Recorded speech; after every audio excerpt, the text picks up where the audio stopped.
झेंडे मॅडम, वाळून साहेब आणि या ठिकाणी पतसंस्थांचे उपस्थित सर्व पदाधिकारी बंधू भगिनींनो, आजचा विषय जो आहे तो जसा तुमच्यासाठी नवीन आहे तसा डिपार्टमेंटला सुद्धा नवीन आहे. आणि आता नलवडे साहेबांना मी शेवटी का बोला म्हणलं, तर शेवटी हा जो निर्णय आहे हा शासन पातळीवरती निर्णय घेत असताना याच्यामध्ये बऱ्याच चर्चा मीटिंग झालेल्या आहेत. जसं आता मांगडे साहेबांनी सांगितले की परवा आपले जे सहकार आयुक्त शैलेश कोथमिरे साहेब होते, आता कालपासून नवीन सहकार आयुक्त आलेले आहेत दीपक तावरे साहेब. तर कोथमिरे साहेबांच्या अगोदर जे आयुक्त होते आपल्याकडे कवडे साहेब, तर कवडे साहेबांनी आणि कोथमिरे साहेबांनी आणि आपल्या सर्व राज्यातल्या पतसंस्था फेडरेशनच्या प्रतिनिधींनी यामध्ये गेले 2-3 वर्षापासून खूप अभ्यास केलेला आहे. आणि शासन पातळीवरती वेगवेगळ्या स्तरावरती सेक्रेटरी, मंत्री महोदय, मुख्यमंत्री, अर्थमंत्री यांच्यापर्यंत ह्या चर्चा झालेल्या आहेत. आणि आता कुठं त्याला एक अंतिम स्वरूप या पतसंस्था नियामक मंडळाच्या माध्यमातून या विषयाला आलेलं आहे.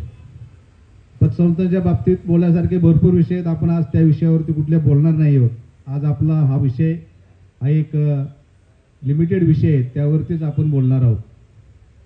आपल्याला कल्पना आहे की या संपूर्ण मुंबई विभागामध्ये सहकार विभागाचं कामकाज अगदी नियोजनबद्ध करण्यासाठी आणि त्या कामकाजावरती नियंत्रण देखरेख ठेवण्यासाठी आपल्याकडे 4 DDRची कार्यालय आहेत. शहर, पूर्व उपनगर आणि पश्चिम उपनगरला 2, आणि यावरती डिव्हिजनल जॉईंट रजिस्ट्रारचे कार्यालय आहे. आणि याबरोबर आपल्याकडे 21 उपनिबंधक आणि सहाय्यक निबंधकाची कार्यालय या मुंबई शहरामध्ये कार्यरत आहेत.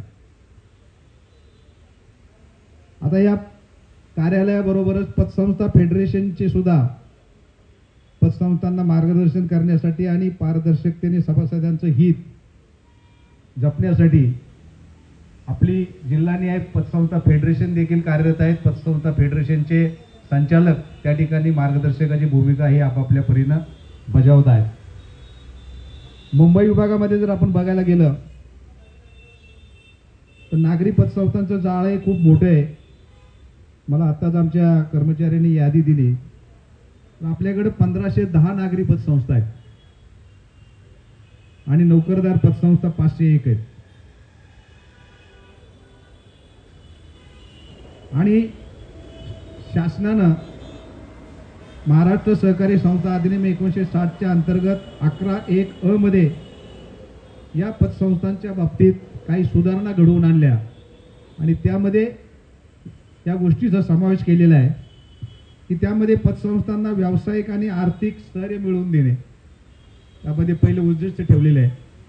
नंतर त्या सभासदांच्या त्या संस्थेमध्ये असणाऱ्या ठेवी सुरक्षित करणे, नंतर संस्थांना आर्थिक शिस्त आणणे, ठेवीदारांचं हित रक्षणाकरता रोखता व तरलता राखण्यासाठी अर्थसहाय्य पुरवणे, गैरव्यवहार किंवा अनियमितता होऊ नये म्हणून प्रतिबंधात्मक संस्थांना शास्ती किंवा दंड लावणे, अवसायनातील पतसंस्थांना ठेवी परत करण्यासाठी अर्थसहाय्य पुरवणे या प्रमुख उद्देशासाठी या 11(1)(अ) मध्ये काही सुधारणा केल्या.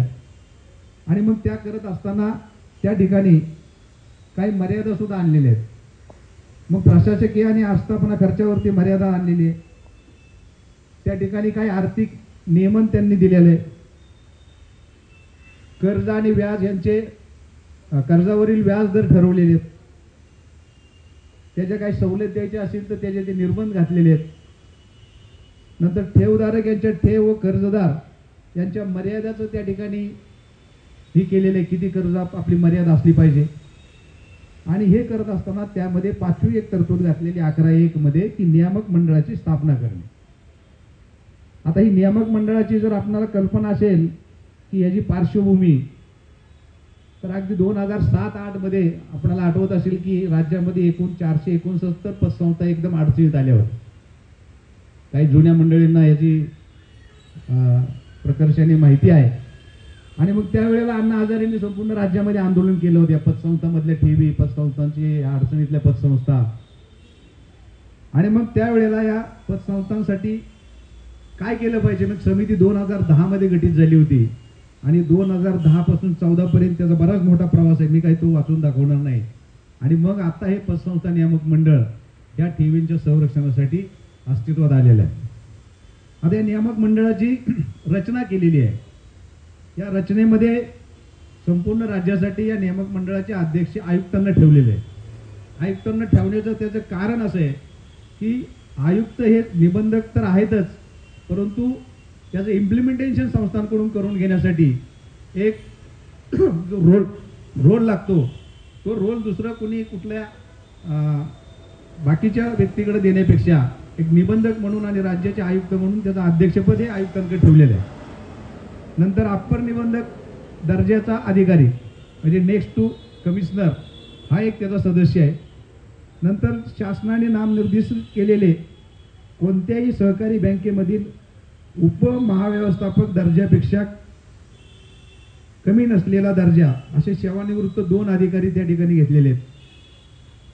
नंतर शासनाने नामनिर्देशित केलेल्या लेखापरीक्षकाच्या नाम तालिकेवरील 10 वर्ष अनुभव असलेले संधी लेखापाल यांचा एक तिथं उल्लेख केलेला आहे. आणि शासनाने नामनिर्देशित केलेले सलग 3 वर्ष अवर्ग असलेल्या संस्थांचे 4 प्रतिनिधी म्हणजे आपल्या राज्य पातळीवरील 4 प्रतिनिधी संस्थांचे घेतलेले आहेत. आता हा जरी कमिटी आत्ता केलेली असली तरी आता मांगडे साहेब म्हणले तसं याच्यामध्ये भविष्यात बदल होऊ शकतात, प्रतिनिधी वाढू शकतात, अजून काही तज्ज्ञ संचालक वगैरे येऊ शकतात, परंतु सध्याची रचना अशी आहे. आता या नियामक मंडळाने 5/2/2024 रोजीच्या अधिसूचनेद्वारे स्थिरीकरण आणि तरलता सहाय्यता निधी योगदान संदर्भात अंशदानाचा दर ठरवलेला आहे. या दराबाबत सुद्धा भरपूर वेळा चर्चा झालेली आहे आणि तो दर आता अंतिम असं ठेवलेला आहे की पतसंस्थेसाठी 100 रुपये ठेवीला 10 पैसे अंशदान द्यायचे आहे. म्हणजे आता ह्याच्यामध्ये काही बदल होणार नाही, कारण 5 पैसे असावा का 10 पैसे असावा ह्याच्यावरती बरीच चर्चा झाल्यानंतर हा 100 रुपये ठेवीसाठी 10 पैसे अंशदान हा दर आता निश्चित झालेला आहे. आता या योजनेचा उद्देश काय, तर उद्देश याच्यामध्ये असा आहे की पतसंस्थाकडील 1 लाखापर्यंतच्या ठेवी संरक्षित करणे. मर्यादा ठरवलेली 1 लाखापर्यंतच्या ठेवी, कारण ह्या ठेवीदारांची संख्या, ठेवीची रक्कम, एकूण संस्थांची संख्या हे सगळं कॅल्क्युलेशन करून बाबा किती रुपयापर्यंत जास्तीत जास्त ठेवी असू शकतात आणि म्हणून हे सगळं 1 लाखाची मर्यादा त्या ठिकाणी ठरवलेली आहे.